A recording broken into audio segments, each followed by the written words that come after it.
She had been hardworking for 3 years, working in silence, hiding her brilliance, surviving, not living.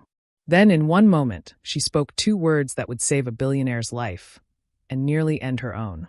This is the story of Rachel Bennett, the girl who gave up everything to save her dying mother, the girl who became a ghost in expensive restaurants, the girl who had to choose between safety and truth.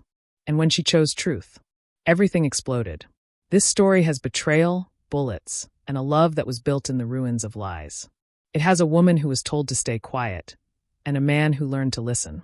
By the end, you'll understand why speaking up, even when you're terrified, even when it costs you everything, is the most powerful thing you can do. Stay with me, because what happens next will break your heart, and then put it back together in ways you never expected. Welcome to Voice of Granny. While you are here, please hit the subscribe button and comment your view on the story and where you're watching from.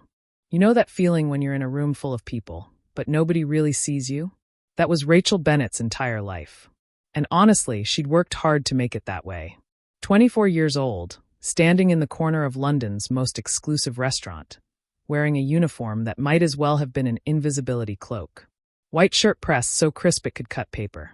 Black vest that hid everything about who she really was. Hair pulled back so tight her scalp ached by the end of every shift. But here's the thing about Rachel. 3 years ago, she wasn't invisible at all. 3 years ago, she was the brightest law student Oxford had seen in a decade.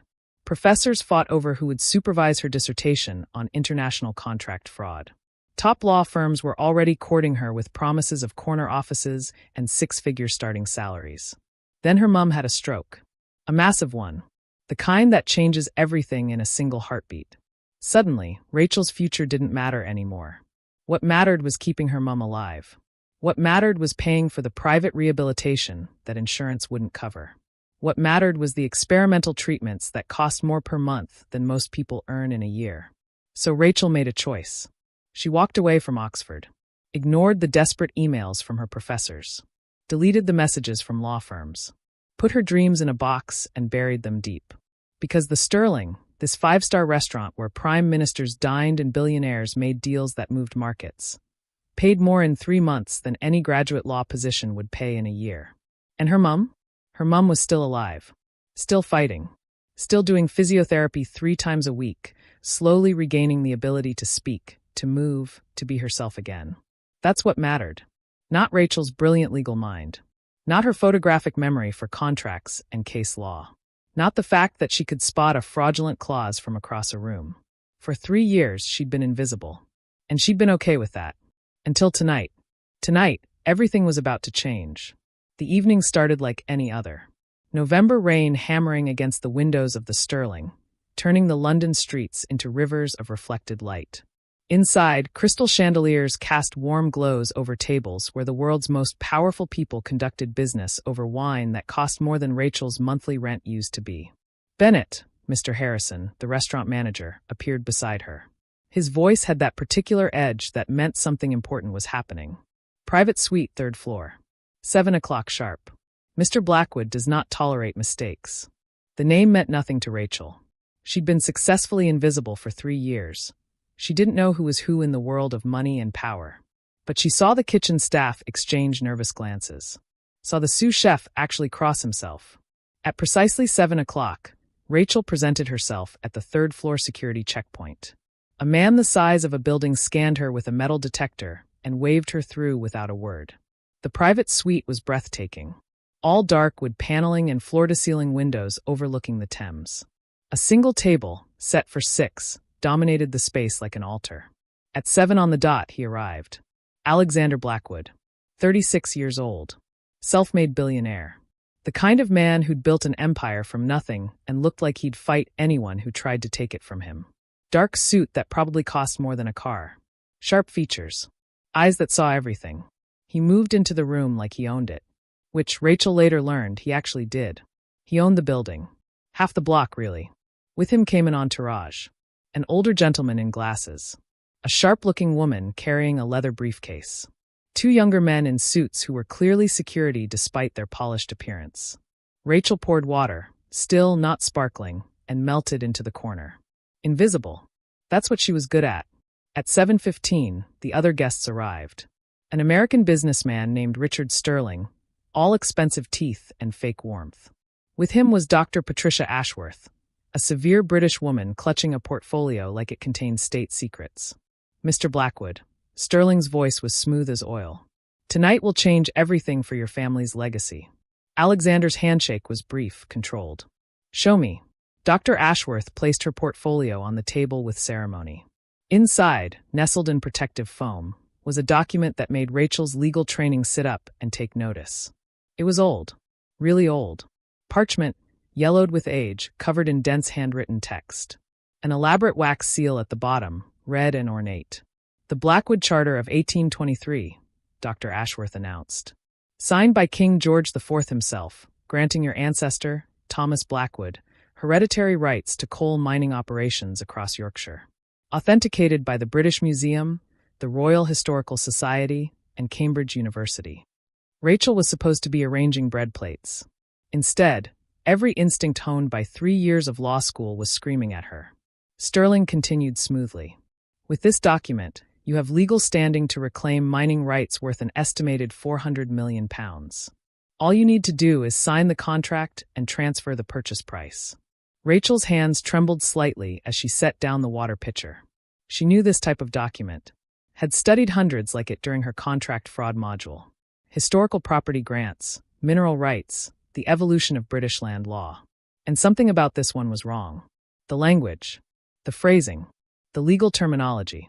In 1823, British property law used very specific language for hereditary grants. Particular phrases that had been standardized since the 1700s. Legal formulas that appeared in every legitimate document of that era. This charter used modern legal phrasing, terminology that didn't exist until the mid-1900s. Words that a forger might use if they'd studied modern law, but not historical documents. It was brilliant, nearly perfect. The parchment was real. The seal looked authentic. Even the handwriting was period appropriate. But the legal language was wrong. Anachronistic. Impossible. Rachel watched Alexander pick up a pen. Heavy gold. The kind that signed deals worth millions. She had 3 seconds to decide who she was going to be. The invisible waitress who kept her head down and her mouth shut. Or the lawyer who couldn't watch fraud happen without speaking up. Her mum's voice, weak from the stroke but fierce as ever. Truth matters, darling. When we stop speaking it, we stop being human. The pen touched paper. Wait, her voice was barely a whisper. But in that silent room, it was a thunderclap. Have you ever had one of those moments where time just stops? Where you can feel your entire life pivoting on a single word? That's what happened when Rachel spoke. Everyone turned. And I mean everyone. Sterling's smile froze mid-expression. Dr. Ashworth looked confused. The security guards' hands moved toward their jackets in synchronized motion that was actually frightening. And Alexander Blackwood, he slowly, deliberately set down the pen and turned to look at her. His expression was unreadable. His voice was soft, dangerous. Who are you? Rachel's heart was hammering so hard she could hear it in her ears. Her hands were shaking. Every survival instinct was screaming at her to apologize, to back down, to disappear back into invisibility where it was safe. But she'd already jumped. Might as well see where she landed. I'm the waitress, sir. She stepped forward, out of the shadows. And that document is a fraud. The room exploded. Sterling lunged forward, his polished veneer cracking. This is outrageous. Mr. Blackwood, this girl is clearly... Silence. Alexander's single word cut through the chaos like a blade. Everyone froze. He never took his eyes off Rachel. Explain. And here's where 3 years of Oxford legal training came flooding back. Rachel took a breath and spoke with a confidence she definitely didn't feel. The language is wrong, sir. In 1823, British hereditary grants used very specific legal terminology. Phrases like, unto him and his heirs in perpetuity, and by right of crown prerogative. This document uses modern phrasing. Terms like mining operations didn't exist in legal documents until the Mining Act of 1872. The word operations specifically, it's 20th century legal language trying to sound old. She pointed to a section of text, her hands still trembling but her voice growing steadier. A real 1823 charter would say, rights to extract coal and minerals from the lands described herein. This says mining operations and associated rights. That's how a modern lawyer would write it. Not how a 19th century clerk would. Dr. Ashworth's hands trembled as she examined the document. The color drained from her face. Finally, barely audible. She's right. The terminology. I focused on the physical document, not the legal language. The temperature in the room dropped 20 degrees. Alexander picked up the charter, studied it, then set it down gently. Too gently. The kind of gentle that preceded violence. He turned back to Rachel. "What's your name?" "Rachel Bennett, sir." "Rachel Bennett." He said it slowly, like he was memorizing it. "Sit down." "Mr. Blackwood, I." "Sit."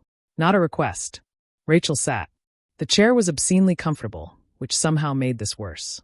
Alexander gestured to his older companion. "James, escort Mr. Sterling and Dr. Ashworth downstairs. Find out who they're working for." Within seconds, Sterling and Ashworth were gone, their protests fading down the hallway. Just like that. Like they'd never existed.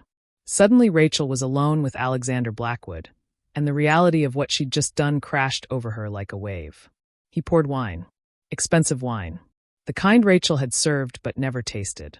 He slid a glass toward her. "Drink." "Sir, I'm working." "You're not working anymore. You work for me now. Drink." Rachel's hands shook as she lifted the glass. The wine was exceptional. Probably cost more than she made in a week.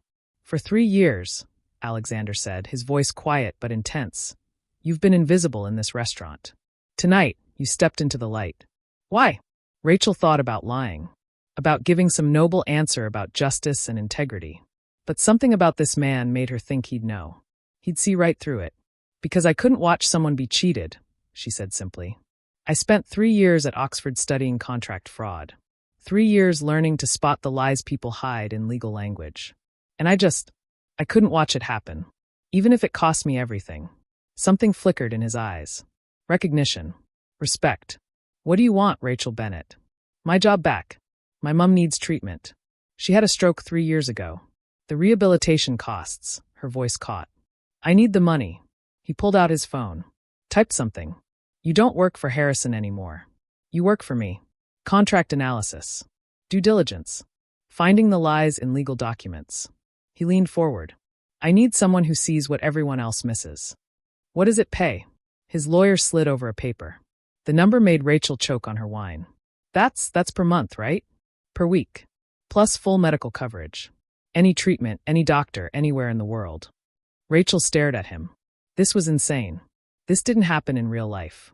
Waitresses didn't become consultants earning more money than she'd dreamed of just because they pointed out a fraud. What's the catch? Loyalty. Truth, even when it's inconvenient. Even when it costs you. His dark eyes held hers. "Can you do that?" Rachel thought of her mom. The bills that never stopped coming. 3 years of being invisible, of serving people who never saw her. 3 years of pretending she wasn't brilliant, wasn't capable, wasn't drowning. Thought of the rush when she'd spoken up. When truth met power and power listened. "Yes." Alexander extended his hand. "Welcome to Blackwood Industries, Rachel." She shook it. His grip was firm, warm, real. Outside, the rain had stopped. The city glittered through the windows like scattered diamonds. And Rachel Bennett, invisible for 3 years, was finally, terrifyingly, gloriously seen. But here's what she didn't know yet. What neither of them knew. That document wasn't just a failed scam. It was a test. Someone had wanted to see if Alexander would accept it. Someone had wanted to track where it went. And Rachel, by speaking up, had just painted a target on her back. 3 days later, someone would try to kill her.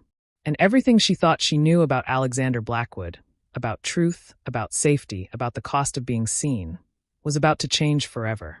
3 days after Rachel stopped being invisible, she found herself in Alexander's office. And it wasn't an office. It was a statement. Floor-to-ceiling windows overlooking the Thames. Furniture that belonged in museums. A desk made from a single piece of dark wood that probably required its own insurance policy. Everything sharp angles and clean lines.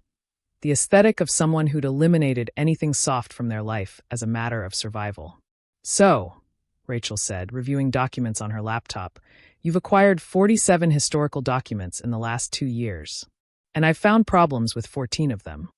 Alexander looked up from his own papers. Dark circles under his eyes suggested he'd slept as poorly as she had. Problems. Forgeries. Alterations. Enhanced provenances. Someone's been selling you very expensive lies. She turned her screen toward him. And they're all authenticated by the same person. Your legal advisor, Victoria. The silence that followed was absolute. Victoria has been with me for 8 years, Alexander said quietly. Then someone's been lying to you for 8 years. Rachel pulled up bank transfers, encrypted messages, a digital trail that someone hadn't been careful enough to hide. The forgeries, the payments, they all lead back to the same source. She showed him a name. Alexander's face went cold. Actually cold. Like watching ice form over deep water. Daniel. Who's Daniel? My business partner. My best friend since university. His jaw clenched. The man I trusted with everything. Rachel's heart sank. She'd seen that look before, on her mum's face when the doctors first explained the stroke. The moment when someone realizes their entire reality has been built on lies. I'm sorry, she said quietly. Don't be. You're doing your job. He stood, walked to the window. London sprawled below them, indifferent to human betrayal. Where is he? According to Victoria, who gave him up rather quickly when we started asking questions, he's at your family's estate in the Cotswolds. The one your father left you. Alexander turned, and Rachel saw something in his expression that made her nervous. Not anger. Something colder. More calculated. Get your coat. We're going to have a conversation about the cost of betrayal. Alexander, maybe we should call the police. I don't call the police, Rachel. I handle my own problems. And that's when Rachel realized that maybe, just maybe, she'd jumped from one dangerous situation into another. The drive to the Cotswolds took 2 hours. Alexander drove himself, a sleek black car that probably cost more than a house. He didn't speak, just drove with the focused intensity of someone planning something. Rachel should have been scared, should have insisted on calling authorities. But she'd spent 3 years watching her mum fight against impossible odds, and she'd learned something. Sometimes the safe choice wasn't the right choice. The Blackwood estate appeared through the rain like something from a Gothic novel. All stone walls and ivy and windows that reflected nothing but darkness. He's expecting us, Alexander said, pulling up to the main entrance. Victoria called ahead. She's hoping to save herself by cooperating. Is that going to work? For her? Maybe. For Daniel? His smile was sharp enough to cut. No. They found Daniel in the library. And here's the thing that got Rachel. He didn't look like a villain. He looked like every other wealthy British man she'd served at the Sterling. Early 40s, expensive casual clothes. The kind of face that belonged in advertisements for luxury watches. He was holding a drink. Scotch, probably. Acting like this was just another evening. Alex, he said with a smile that didn't reach his eyes. I wondered when you'd figure it out. The forgeries. The fraudulent documents. All of it, you. Alexander's voice was steady, but Rachel could hear the pain underneath. Why? And here's where it got interesting. Daniel's mask cracked. Why? Because you got everything, Alex. Your father's company. His reputation. His empire. And what did I get? A minority stake and a pat on the head. He took a drink. I built half of what Blackwood Industries is today. But it's your name on the building. Your face in the papers. Your legacy. So you tried to destroy me. I tried to take what should have been mine. Daniel's voice rose. The forgeries weren't just about money. I was mapping your collection. Planning to take it all. Replace you. Show everyone that I was the one who built this empire. Rachel's hand went to her phone in her pocket. She'd started recording the moment they entered the library. Every word. Every confession. And when Rachel spotted the fraud, Alexander said quietly, you tried to kill her. She ruined everything. Daniel's composure shattered completely. That stupid waitress with her legal degree and her inconvenient honesty. Do you have any idea how long I planned this? How carefully I built this? That's when things went sideways. Daniel pulled out a gun. Not dramatically. Almost casually. Like it was just another business tool. Here's how this ends, he said. I shoot both of you. Make it look like a robbery. Take over the company as the grieving partner. Everyone wins. Except the people you shoot, Rachel pointed out. Because apparently near-death situations destroyed her filter completely. Well, yes. Except them. What happened next happened fast. Alexander moved, trying to shield Rachel. Daniel fired. The bullet caught Alexander in the shoulder, spun him around. He went down hard. Rachel screamed. Not a calculated scream. A real one. The sound of watching someone you'd started to care about get shot right in front of you. Then training kicked in. 3 years of watching her mum's nurses. Of learning to stay calm when everything fell apart. Of being functional when the world ended. She tackled Daniel. All 58 kilos of her fury launched at a man twice her size. They went down hard. The gun skittered away. Alexander's security burst through the door.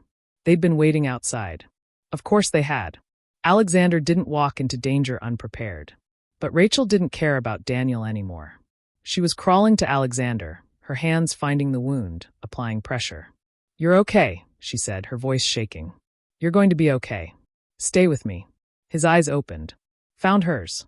He tried to smile. "You tackled him." "Shut up. Save your energy." "I love you," he said quietly. Simple. Final. True. Had to say it. Just in case. "Don't you dare," Rachel's voice broke. "Don't you dare say that and then die. That's emotional manipulation." Despite the pain, despite everything, he laughed. And Rachel realized that some truths were worth any cost. The hospital waiting room smelled like disinfectant and desperation. Rachel had been there for 6 hours, still wearing clothes stained with Alexander's blood, her hands scrubbed clean but still feeling dirty. The bullet had missed the artery by centimeters. That's what the surgeon said. Centimeters between life and death. Between a future and nothing. Daniel was in police custody. Victoria had turned witness.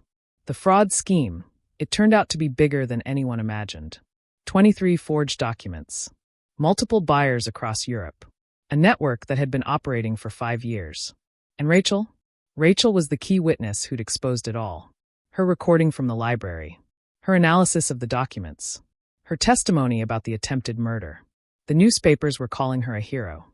Law student turned waitress exposes multi-million-pound fraud ring.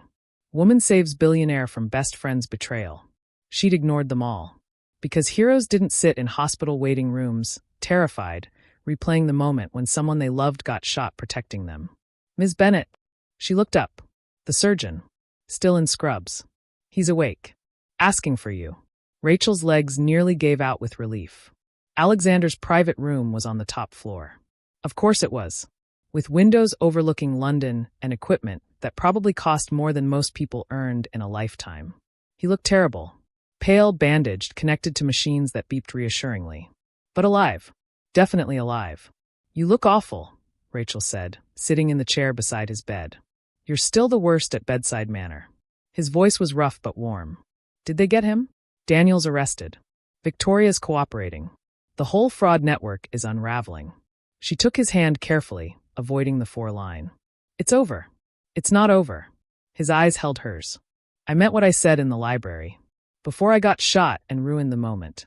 Rachel's heart did complicated things. "Alexander. I love you, Rachel Bennett. I love that you speak up when everyone else stays silent. I love that you threw yourself at a man with a gun to protect me.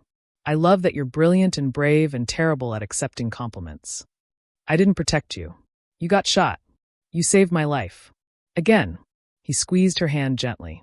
"When are you going to accept that you're extraordinary?" "I'm really not. I'm just someone who couldn't stay silent anymore. Do you know how rare that is?" His voice was soft. "People who'll risk everything for truth? I built an empire, Rachel. I have money, power, influence. But I couldn't see the lies right in front of me. You saw them immediately. That's not ordinary. That's remarkable." Rachel felt tears threatening. She'd held it together for 6 hours, through police statements and journalist questions and her own terror. Now, sitting beside this impossible man who'd somehow changed her entire life, the dam broke. "I was so scared," she whispered. "When he shot you. When I thought," her voice broke. "I can't lose someone else. My mom almost died. I spent 3 years fighting to keep her alive. I can't do that again. I can't. Hey." He reached up, wiped her tears with his good hand. "I'm here. I'm not going anywhere. You can't promise that. I can promise I'll fight like hell to stay." His smile was gentle. "Just like your mum. Just like you. Fighting is apparently genetic in the Bennett family." Despite everything, Rachel laughed. Watery, broken, but genuine. "I love you too," she said quietly. "Even though you're reckless and have terrible taste in business partners and got yourself shot. In my defense, the getting shot part wasn't planned. Still counts as poor decision-making." They sat in comfortable silence, hands linked, listening to machines beep and London traffic hum far below. "What happens now?" Rachel asked eventually. "Now. Alexander's expression turned thoughtful. Now we rebuild. Blackwood Industries, but better. Cleaner. With someone who actually checks our legal documents properly. That's not what I meant. I know what you meant. He looked at her seriously. I want you in my life, Rachel. Not just as an employee. As a partner. Someone who challenges me. Keeps me honest. Loves me despite my terrible taste in business partners. That's a lot of responsibility. You tackled a man with a gun. I think you can handle it. Rachel thought about her mom. About 3 years of being invisible. About the moment she'd spoken up, and how it had changed everything. My mom wants to meet you, she said. She's been asking for weeks. Apparently, accepting expensive gifts requires meeting the gift giver. That's her rule. What gifts? Alexander. You've been paying for her private care. The rehabilitation. The treatments. Rachel's voice was thick with emotion. Did you think I wouldn't notice? That I wouldn't figure out why suddenly all her medical bills are covered? He had the grace to look slightly embarrassed. You were taking care of her on a waitress's salary. I have more money than I know what to do with. Simple mathematics. That's not mathematics. That's kindness. Don't tell anyone. Bad for my reputation. Too late. I'm definitely telling everyone. A knock on the door interrupted them. A nurse entered with medication, checked monitors, reminded Alexander to rest. After she left, Rachel stood. I should go. Let you sleep. Stay. His hand tightened on hers. Please. I sleep better knowing you're here. So she stayed, curled up in the uncomfortable hospital chair, holding the hand of a man who'd been shot protecting her, who'd changed her life by listening when she spoke, who'd seen her when she was invisible. Outside, London glittered in the darkness. 8 million people living their lives, none of them knowing that in a private hospital room, a former law student and a billionaire were writing their own ending. Or maybe their beginning, because Rachel Bennett had stopped being invisible the moment she chose to speak. And Alexander Blackwood had stopped being alone the moment he chose to listen. Everything else was just details. 6 months later, the story had become legend. Every major news outlet had covered it. The Times called it the fraud that shook London's elite. The Guardian wrote a feature titled From Waitress to Whistleblower, Rachel Bennett's Remarkable Journey. But Rachel didn't care about the headlines. She cared about what happened after. Alexander recovered. Slowly, stubbornly, with physical therapy that made him grumpy and painkillers he refused to take because they made him fuzzy. Rachel was there for all of it, bullying him into resting, arguing with him about proper healing, making him laugh when the pain got bad. They didn't rush into anything. No dramatic declarations. No movie-perfect romance. Just two people learning to trust each other, to build something real from the ashes of betrayal and bullets. Rachel finished her law degree. Online classes, night study sessions, Alexander quizzing her on contract law while recovering from surgery. She graduated with honors, her mom in the audience crying happy tears, her speech still slightly slurred from the stroke, but getting better every day. Alexander restructured Blackwood Industries completely. New oversight, new ethics policies, a whole department dedicated to document authentication, headed by Rachel herself. They caught 3 more fraud attempts in the first month alone. Daniel went to prison. 10 years for fraud, attempted murder, conspiracy. Victoria got a lighter sentence for cooperation. 3 years, which honestly seemed generous to Rachel, but the justice system worked in mysterious ways. And through it all, through the rebuilding and healing and learning to trust again, Rachel and Alexander built something neither of them expected. A partnership. Real, complicated, messy, beautiful. Today was the opening of something new. Something that mattered more than all the headlines and legal victories combined. The Grace Bennett Foundation for Stroke Recovery and Rehabilitation. Named after Rachel's mom. Funded by Alexander. Designed to help families who couldn't afford the care that had saved Grace's life. Free rehabilitation. Experimental treatments. Support groups. Everything Rachel wished had existed 3 years ago when she'd been drowning in medical bills and impossible choices. The ceremony was held in a newly renovated building in East London. Not fancy. Not exclusive. Accessible. Welcoming. The kind of place where regular people could find hope. Rachel stood at the podium, looking out at the crowd. Her mom in the front row, walking with a cane now but walking. Alexander beside her, his hand in hers, solid and real. Journalists and donors and families who would benefit from this place. And for the first time in years, Rachel wasn't invisible. Wasn't scared of being seen. 3 years ago, she began, her voice steady, I made a choice. I walked away from everything I'd worked for to save the person I loved most. I became invisible, worked in the shadows, pretended I wasn't capable of more. She paused, found her mum's eyes. But my mum taught me something important. She taught me that truth matters, that speaking up matters, even when it costs you everything, even when it's terrifying. Rachel looked at Alexander. His smile was soft, proud. I spoke up in that restaurant because I couldn't stay silent anymore. I couldn't watch fraud happen without saying something. And that single moment, that decision to be seen, changed everything. Her voice grew stronger. This foundation exists because of that moment. Because someone listened when I spoke. Because someone believed that truth was worth protecting. Because someone understood that real power isn't about staying silent. It's about making noise for people who can't. She gestured to the building behind her. Every family who walks through these doors will receive care, regardless of their ability to pay. Every stroke survivor will get rehabilitation, support, hope.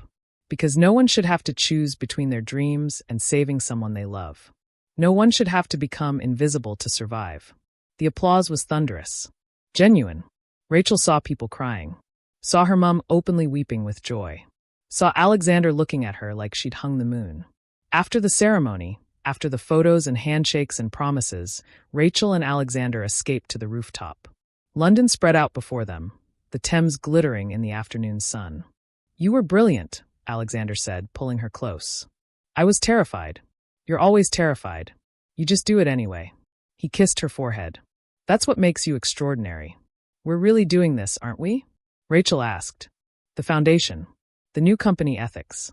Trying to make something good from something terrible. We're doing it. His arms tightened around her. Together. Rachel thought about the last 6 months. The healing. The rebuilding. The slow, careful process of learning to trust and be trusted. My mum asked when you're going to officially propose, she said, unable to keep the smile from her voice. Did she? She says you've been dating me for 6 months, paying for her medical care for 9, and saved my life twice. By her calculations, you're either serious or a very committed stalker. Alexander laughed. The sound was warm, genuine, completely unguarded. Your mum is remarkably direct. It's genetic. I've noticed. He turned her to face him, his expression serious now. Rachel Bennett. Former law student. Former waitress. Current love of my life. Would you? Yes. I haven't finished asking. Don't care. Yes. He smiled. Reached into his pocket. Pulled out a ring. Simple, elegant, a single diamond that caught the light. Not showy. Not excessive. Perfect. Would you marry me, he asked. Be my partner in crime fighting and fraud detection, and making the world slightly less terrible? That's the worst proposal I've ever heard. Is it a yes? Rachel looked at the ring. At this impossible man who'd listened when she spoke. Who'd protected her. Who'd believed in her when she'd stopped believing in herself. It's a yes. He slid the ring onto her finger. It fit perfectly. Of course it did. Alexander never did anything halfway. They stood on that rooftop, holding each other, watching London glow in the afternoon light. Two people who'd survived betrayal and bullets, and their own demons to find something unexpected. Not perfection. They'd never be perfect. They argued too much, worked too hard, both carried scars that would never fully heal. But they had truth. Honesty. The kind of love that was built on seeing each other clearly, flaws and all, and choosing each other anyway. Thank you, Rachel said quietly. For what? For listening. When I spoke up that night, you could have ignored me, dismissed me, but you listened. How could I not? His voice was soft. You were telling the truth. That's the rarest thing in the world. And Rachel realized he was right. In a world full of beautiful lies and convenient fiction, truth was rare. Valuable. Worth protecting. Worth fighting for. Worth building a life around. The sun was setting over London, painting the sky in shades of gold and rose. Below them, the foundation's doors stood open, ready to welcome families who needed hope. And Rachel Bennett, no longer invisible, no longer silent, stood beside the man she loved and thought about her journey. From Oxford to the Sterling to this moment. Every choice had led her here. Every sacrifice. Every moment of courage when she'd rather have stayed safe and silent. Ready to go home? Alexander asked. Rachel looked at the ring on her finger. At the foundation bearing her mother's name. At the future spreading out before them like an unwritten story. Ready, she said. They walked toward the stairs, toward home, toward whatever came next. Together. If this story touched you, if Rachel's journey resonated with something in your own life, I'd love to hear about it in the comments below. We all have moments when we have to choose between staying invisible and speaking up, between safety and truth, between surviving and truly living. Rachel chose truth, and it changed everything. What would you choose? Don't forget to subscribe for more stories about courage, love, and the power of speaking up when it matters most. Hit that notification bell so you never miss a new story. Remember, you're never as invisible as you think. Someone is always watching. Someone is